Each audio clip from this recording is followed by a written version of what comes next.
True इस्लाम app को play store से ज़रूर डाउनलोड कीजिए और शेयर कीजिए। नहमदुहु व नुसल्ली अला रसूलिहिल करीम। अस्सलामु अलैकुम व रहमतुल्लाहि व बरकातुहू। मेरे प्यारे सुन्नी मुसलमान भाइयों और बहनों, मेरे इस चैनल को सब्सक्राइब करके बेल बटन ज़रूर दबाएं ताकि जब भी मैं न्यू वीडियो अपलोड करूं उसका नोटिफिकेशन आपको मिल सके। जैसा कि आपको पता होगा कि वहाबी, अहले हदीस, सलफ़ी, नजदी, गैर मुक़ल्लिद फ़िरका, देवबंदी, तबलीगी फ़िरका और इंजीनियर मोहम्मद अली मिर्ज़ा का जहलमी फ़िरका और भी इस तरीके से फ़िरके हैं जो मज़ारात औलिया के दुश्मन हैं। मज़ारात औलिया को तोड़ने का ये लोग फतवा देते हैं। मज़ारात औलिया से ये लोग चिढ़ते हैं। क्यों ना हो कि जो जहन्नमी लोग होंगे वही अल्लाह के वलियों से चिढ़ेंगे।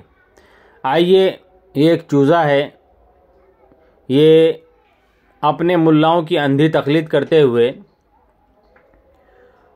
किस तरीके से मज़ारात औलिया पर एतराज़ कर रहा है और हदीस बयान कर रहा है और उसका गलत मतलब समझ रहा है और लोगों को गलत मतलब उसका समझा रहा है। तो आइए हम इसका ऑपरेशन करते हैं। पहले इसका ये वीडियो देखिए। फिर आ जाइए हदीस सही मिस्कात शरीफ 1697 नंबर। हजरत जाबिर रज़ी अल्लाह अन्हु बयान करते हैं कि रसूलुल्लाह सल्लल्लाहु अलैहि वसल्लम ने कब्रों को पुख्ता बनाने और उस पर इमारत बनाने और उस पर मुजार बनकर बैठने से मना फरमाया।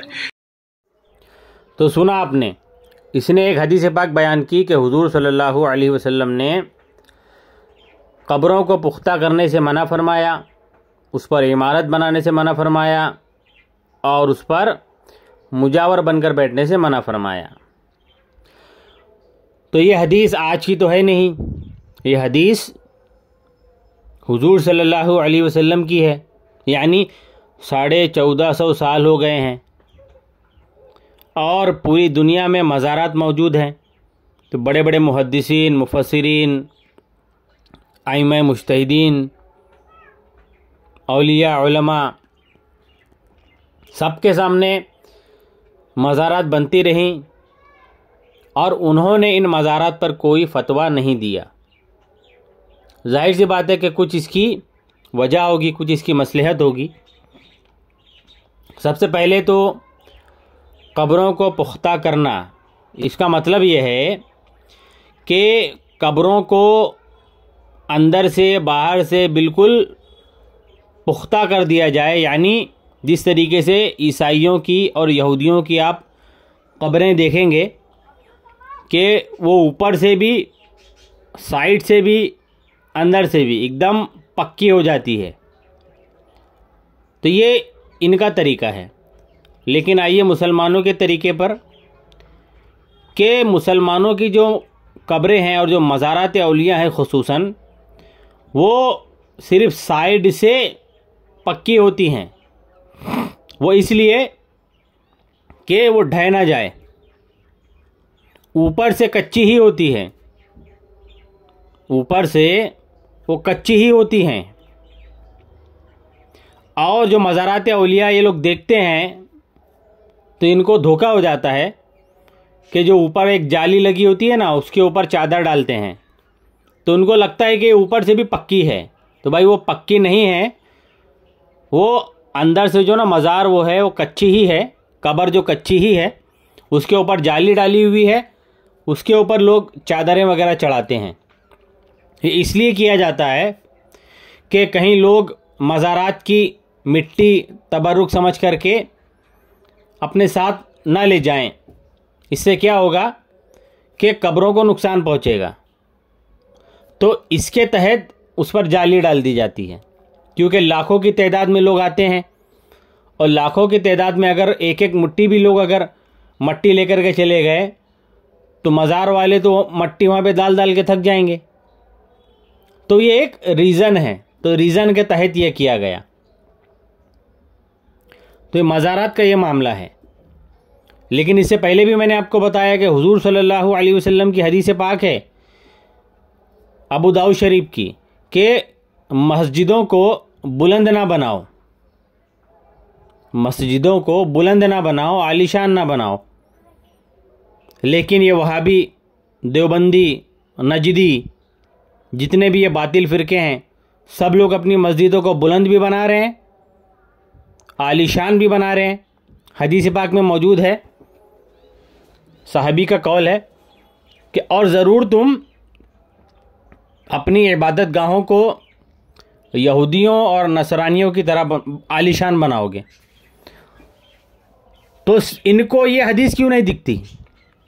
सिर्फ कब्रों वाली हदीस क्यों दिखती है?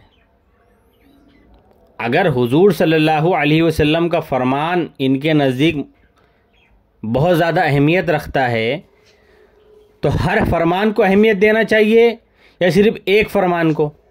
हर फरमान को देना चाहिए ना।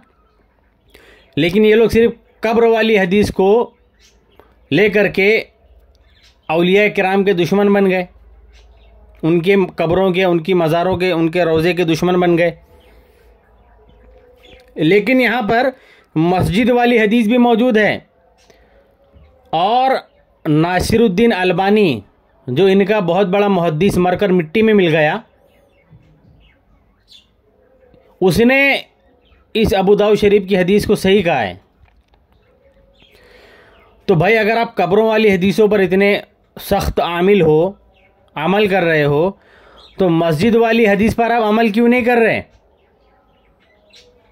यानी एक हदीस पर अमल, दूसरी हदीस को छोड़ दिया। ये तो मुनाफिकों की निशानी है ना, कि अपने मतलब की हदीस ली और जो हदीस अपने मतलब की नहीं थी उसको छोड़ दी। दरअसल क्या होता है ना कि मस्जिदें जो पक्की बनाई जाती है ना, बड़ी बड़ी आलीशान, तो वो बनाने के लिए इनको चंदा लेना है ना, चंदा लेना है।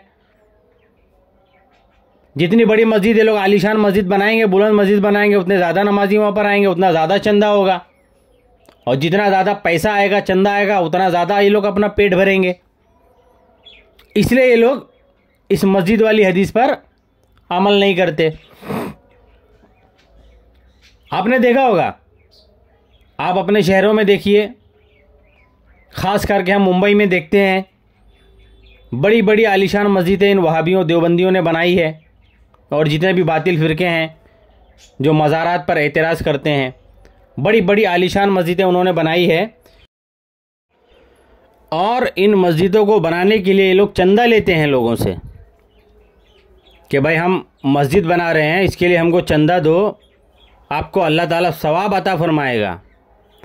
तो अल्लाह के नबी ने तो मना फरमा दिया, तो जिस काम से अल्लाह के नबी ने मना फरमाया, उसी काम के लिए तुम चंदा ले रहे हो, बुलंद मस्जिदें बनाने के लिए, आलीशान मस्जिदें बनाने के लिए। ज़कात खैरात के पैसे भी उसमें अब तुम लोग लगा रहे हो, सऊदी के रियाल भी उसमें लगा रहे हो। दूसरा कि हुजूर सल्लल्लाहु अलैहि वसल्लम ने मज़ारात पर, कब्रों पर इमारत बनाने से मना फरमाया। अब इसका मतलब क्या है कि आप देखोगे ईसाइयों की कब्रों को, तो वो लोग ऊंची ऊंची कब्रें बनाते हैं, तरह तरह के उस पर मुजस्समे लगाते हैं, तो वो उसकी मुमानियात है। और जो मज़ारात औलिया जो होती है ना, तो एकदम कब्र के ऊपर इमारत नहीं बनाई जाती, बल्कि जो मज़ार होती है, जो कब्र शरीफ होती है ना, उससे कई फीट दूर चारों तरफ जो है ना दीवार उठाई जाती है, ताकि जो मज़ारात हैं, जो औलिया किराम की, या अम्बिया किराम की, या सहाबा किराम की, अहले बैत किराम की, वो महफूज रहे। तो मज़ार के ऊपर इमारत नहीं बनाई जाती, बल्कि जो कब्र होती है ना, उसको कई फीट छोड़ करके उसके चारों तरफ दीवार उठाई जाती है। तो ये अमल अहले सुन्नत करते ही नहीं है। कहने का मकसद ये है कि इनको सिर्फ़ और सिर्फ औलिया किराम से दुश्मनी है, इसलिए ये लोग मज़ारात औलिया पर चीखते और चिल्लाते हैं। दूसरा, एक बहुत ही इम्पोर्टेंट रीज़न इनका क्या है पता है? कि जब कोई नया फ़िरका बनेगा या ये लोग बनाएंगे तो उसके अकायद अलग होना चाहिए, तभी ना इनको पैसा मिलेगा, चंदा मिलेगा, तभी ना इनका पेट पलेगा। जैसे भाई पहले सब अहले सुन्नत थे, फिर इब्ने अब्दुल वहाब नजदी ने एक फ़िरका बनाया, वहाबी नजदी फ़िरका। इंडिया वाले ने उसको अहले हदीस फ़िरके के नाम से रजिस्टर्ड कर लिया। अब अगर इनके अकायद और आमाल अहले सुन्नत वाले ही होते तो अलग फ़िरका नहीं बनता, तो ये लोग अलग से हाईलाइट नहीं हो पाते, पैसा कमा नहीं पाते, चंदा ले नहीं पाते, धंधा नहीं कर पाते।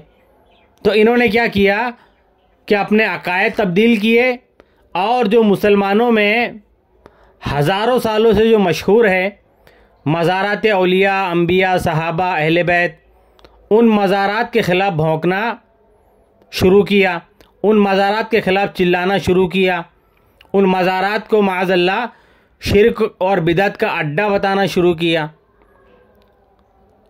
तो क्या हुआ फिर अहले सुन्नत के कुछ जाहिल लोग, कुछ बेवकूफ़ लोग इनके चुंगल में फंस गए कि यार हाँ वाकई ये लोग बोल रहे हैं तो सही होगा और ये लोग हदीस पेश कर रहे हैं, लेकिन हदीस का असल मतलब क्या है वो ये नहीं बता रहे, बल्कि उस हदीस को ये लोग गलत तरीके से पेश कर रहे हैं, उसका गलत मतलब बता रहे हैं। तो मैं तमाम मुसलमानों से गुजारिश करता हूं कि इनके बदतरीन फ़िरके से आप लोग दूर रहिए और इस वीडियो को आप लोग ज़्यादा से ज़्यादा शेयर कीजिए। अस्सलामु अलैकुम।